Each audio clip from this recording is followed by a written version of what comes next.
পশ্চিম বর্ধমান জেলার জামুরিয়া বিধানসভার অন্তর্গত চিচুরিয়া পঞ্চায়েতের বাগডিহা গ্রামে ঘটেছে এক রহস্যময় ঘটনা। বৃহস্পতিবার 28 অগস্ট বিকেলে অজয় নদীর চর থেকে উদ্ধার হয়েছে এক শিবলিঙ্গ। মুহূর্তের মধ্যে এলাকা জুড়ে ছড়িয়ে পড়ে খবর। শিবলিঙ্গ দেখার জন্য ভিড় জমতে শুরু করে বাগডিহা হাই স্কুল পাড়া এলাকায়। বর্তমানে সেই শিবলিঙ্গ গ্রামে এনে রাখা হয়েছে এবং ভক্তদের তরফে পূজা অর্চনার আয়োজনও করা হয়েছে।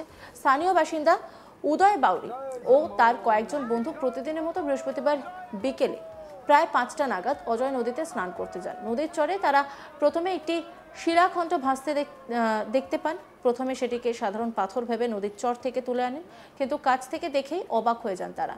ওটা কোনো সাধারণ শিলাখণ্ড নয়, একেবারে স্পষ্ট শিবলিঙ্গ। এরপরই তারা সেটি গ্রামে নিয়ে আসেন। শিবলিঙ্গটি গ্রামে পৌঁছানোর পর থেকে এলাকায় ভক্তদের ঢল নেমেছে। শুক্রবার 29 অগস্ট সকাল থেকে শুরু হয়েছে পূজা অর্চনা। স্থানীয় পুরোহিত এসে বিশেষ মন্ত্রোচ্চারণের মাধ্যমে পুজো সম্পন্ন করেন। শরতের আকাশে যখন দুর্গাপুজোর আবহ তৈরি, তার আগে এই ঘটনাকে ঘিরে গ্রামে উৎসব মুখর পরিবেশ তৈরি হচ্ছে। এ বিষয়ে উদয় বাউরি তিনি বলছেন, আমরা যখন কাছ থেকে দেখে বুঝতে পারি এটা কোনো সাধারণ পাথর নয়, বাবার শিবের মূর্তি। গ্রামে এনে আমরা জাঁকজমকপূর্ণ প্রতিষ্ঠার পরিকল্পনা করছি। উদয় বাউরি স্থানীয় বাসিন্দা, তিনি কি বলছেন শুনবো। ঘটনা ঘটেছিল, আমরা স্নান করতে গেছিলাম 5:30টার সময় অজয় নদীর ধারে। অজয় নদীর ধারে যে স্নান করতে যে ধারে দাঁড়িয়ে গিয়েছিলাম, দেখি যে ওখানে একটা কালো রঙের পাথর দেখাচ্ছি। পাথর দেখাচ্ছি, আমরা যে সুকুমার ছিল, আমি ছিলাম। তো যে দেখি আমি বলি এটা কী বেটে, ইয়ার বলছে পাথর বেটে। আমি বললাম না, দেখি নিচে নেমে। আমি নিচে নেমে জলের ধারে দেখলাম, দেখে দেখছি না শিবলিঙ্গ। তারপর কি করলেন? তারপরে বালি থেকে আবার গামছা বেঁধে নিচে থেকে উঠিয়ে ওপরে নিয়ে এলাম। ওপরে নিয়ে এসে নিচে ছিল, নিচেও ছিল, ও নিচে বেঁধে ছিল। আমরা গামছা 3 জনে মিলে তুলে উঠালাম। ছেলেগুলোকে ডাকলাম, ছেলেগুলো ডেকে সাইডে করে নিয়ে এলাম। এখানে এসে আমাদের পাড়াতে রাখলাম। নদীর মাঝে পেয়েছেন? না, নদীর কিনারে বান হয়েছে, বানের কিনারে। কটার সময় দেখলে? 5:30। এখন কি করবেন এই শিবলিঙ্গটা? এখন এখানে আমাদের পাড়াতে প্রতিষ্ঠা করবে, মন্দির করবো, মন্দির করে এখানে রাখবো। এর আগে বাগডিহা সিদ্ধপুর গ্রামে কি এরকম অলৌকিক ঘটনা ঘটেছে কখনো? না, এই প্রথমবার। কি মনে হচ্ছে আপনাদের? আমাদের মনে হচ্ছে আমরা যখন পেলাম তো এখানে রাখবো, আমাদের পাড়াতে এখানে প্রতিষ্ঠা করব, আমাদের গ্রাম পাড়া সবাই মিলে, সেই জন্য এখানে রেখেছি। এখন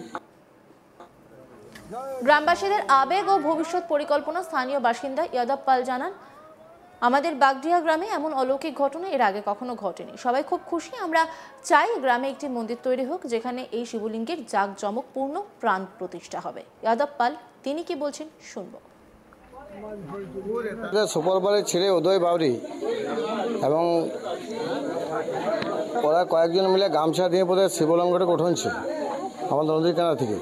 তো আমাদের সামনে মা দুর্গা পুজো আসছে, তো মা দুর্গা পুজোর আগেই যে আমাদের যে মহাদেব দেখা দিচ্ছে সিদ্ধপুর বাগডিহার বুকে, তো আমাদের খুবই উৎসাহ এবং আমরা চাইছি যে ব্লকের সহসভাপতি এবং এমএলএ সাহেব আমাদের কালকে 10টার সময় এসে আমাদের এই সমস্ত বাগডিহা সিদ্ধপুরের মানুষকে উৎসাহ দিয়ে আমাদের শিবলিঙ্গটা প্রতিষ্ঠা করার আবেদন আমরা করব। অদ্ভুত ঘটনা তো, ঘটনা আমাদের এই লাইফে এই ঘটনা নাই, এই প্রথমবার ঘটনা। এই ঘটনা থেকে আমাদের বাগডিহা সিদ্ধপুরের মানুষ খুবই উত্তেজিত, মানে খুবই ভালো, মানে সবাই খুব উৎসাহ। আমাদের বাগডিহা সিদ্ধপুর মানুষ খুবই উৎসাহ।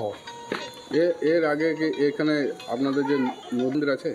শিব মন্দির আমাদের আছে, কিন্তু আজকে আমাদের নদীর কিনারে আমাদের শিব আছে, কিন্তু আমাদের শিব আবার যে নদীর কিনারা থেকে পাওয়া গেছে বাগডিহা সিদ্ধপুর থেকে, আমাদের ছেলেরা যে বাগডিহা সিদ্ধপুর থেকে নিয়ে এসছে বাগডিহা গ্রামকে, আমাদের গ্রামকে, তো আমরা খুবই মানুষ উত্তেজিত, মানুষ খুবই আনন্দিত। শিবলিঙ্গ পেয়েছেন, আমাদের পরিকল্পনা বলতে আমরা তো সবই গরিব মানুষ, আমাদের তো মজুর পাড়ার মানুষ সব নিয়ে এসছে। হ্যাঁ, এবার আমাদের যে সরকার রয়েছে, মমতা ব্যানার্জি সরকার, মমতা ব্যানার্জি এমএলএ এবং দীনেশ চক্রবর্তী সহসভাপতি, এবারে তারা যদি উদ্যোগ দেয়, তাহলে আমরা আশা করছি আমরা বাগডিহা সিদ্ধপুরের মানুষ খুবই উপকৃত হব শিবলিঙ্গ প্রতিষ্ঠা হলে। এই গোটা বিষয় নিয়ে একটা রিপোর্ট তুলে ধরেছেন আমার কলিগ অনিল গিরি, দেখব। জামুরিয়ার বাগডিহা গ্রামতে একটা রহস্যময় ঘটনা ঘটে গেল, যেখানে অজয় নদ থেকে একটি শিবলিঙ্গ উদ্ধারকে কেন্দ্র করে পুরো গ্রামে এখন উৎসবের মেজাজ রয়েছে। ঘটনা সম্পর্কে যে জানা গেছে যে পশ্চিম বর্ধমান জেলার যে জামুরিয়ার বিধানসভার যে বাগডিহা গ্রাম রয়েছে সেইখানের যুবকরা প্রত্যেক দিনেই যে সামনে যে অজয় নদী রয়েছে সেখানে চান করতে যান। আর এই গ্রামেরই বেশ কিছু যুবকরা নিজের বন্ধুর সঙ্গে চান করতে নামেন এই অজয় নদীতে। আর যখন তারা অজয় নদীতে চান করছিলেন তখনই তাদের যে চান করার সময় একটা কালো রকম পাথর নজর আসে।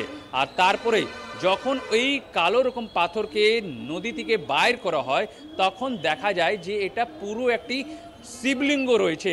আর এই শিবলিঙ্গ যখন তারা দেখেন যে একটা শিবলিঙ্গ রয়েছে তারপরেই তারা এই শিবলিঙ্গকে নিয়ে তাদের যে বাগডিহা গ্রাম রয়েছে সেখানে পৌঁছে যান। আর এই খবর যখন পৌঁছে যায় পুরো গ্রামবাসীরা একট্ঠা হয়ে যান আর এই শিবলিঙ্গকে দেখতে। যখন তারা দেখেন যে এই শিবলিঙ্গ পুরোপুরি একটা পূর্ণ শিবলিঙ্গ রয়েছে, একটা বড় শিবলিঙ্গ রয়েছে, তারপরে ওইখানে যে স্থানীয় যে পুরোহিত রয়েছে তাদেরকে খবর দেওয়া হয়। গ্রামবাসীরা যখন পুরোহিতকে নিয়ে আসেন তখন এই যে শিবলিঙ্গ রয়েছে তাকে দেখানোর পর তিনি বলেন যে এটা পুজোযোগ্য শিবলিঙ্গ রয়েছে। তারপরেই পুরো গ্রামবাসীরা ওইখানে শিব আরাধনাতে মেতে ওঠেন আর স্থানীয় মানুষরা ওইখানে পূজা পাশা শুরু করে দেন। আমরা দেখেছি যে এই যে শিবলিঙ্গ নিয়ে আসার পরে পুরো গ্রামের মধ্যে একটা ধার্মিক যে বাতাবরণ বলা যায় যে ওইখানে তৈরি হয়ে যায়। আর যে স্থানীয় যে মানুষরা যখন খবর আস্তে আস্তে ধীরে ধীরে সম্প্রচার হয় যে এখানে একটা শিবলিঙ্গ পাওয়া গেছে আর তখন যে স্থানীয় মানুষরা ওখানে পৌঁছান পুরো যে এলাকাতে আমরা দেখি যে শিবধ্বনিতে মেতে উঠেছে। আর তারা বলছেন যে যেহেতু এই শিবলিঙ্গ তাদের গ্রামে এসছে তাদের এখন দায়িত্বের মধ্যে পড়ে যে এই শিবলিঙ্গকে ঘিরে পুজো পাশা শুরু করে। আর আমরা দেখেছি সকাল থেকে এখানে পুজো পাশা শুরু হয়েছে। স্থানীয়রা বলছেন যে এই শিবলিঙ্গকে প্রতিষ্ঠা কাজও তাদের দায়িত্বের মধ্যে রয়েছে। আর আগামী দিন এইখানে এই শিবলিঙ্গকে গ্রামে কোনো একটি জায়গাতে প্রতিষ্ঠা করা হবে আর একটা মন্দির তৈরি করা হবে এই শিবলিঙ্গকে ঘিরে। আর এখন যে স্থানীয় মানুষরা বলছেন যে এই শিবলিঙ্গ ঠিক দুর্গাপূজার আগে এই গ্রামে পাওয়া এটা একটা ভালো সংকেত রয়েছে, ভালো দিক রয়েছে। আর তারা মনে করছেন যে এই শিবলিঙ্গের মাধ্যমে এই গ্রামে একটা খুশি বাতাবরণ আসবে। জয় শম্ভো, জয় শম্ভো, জয় শম্ভো।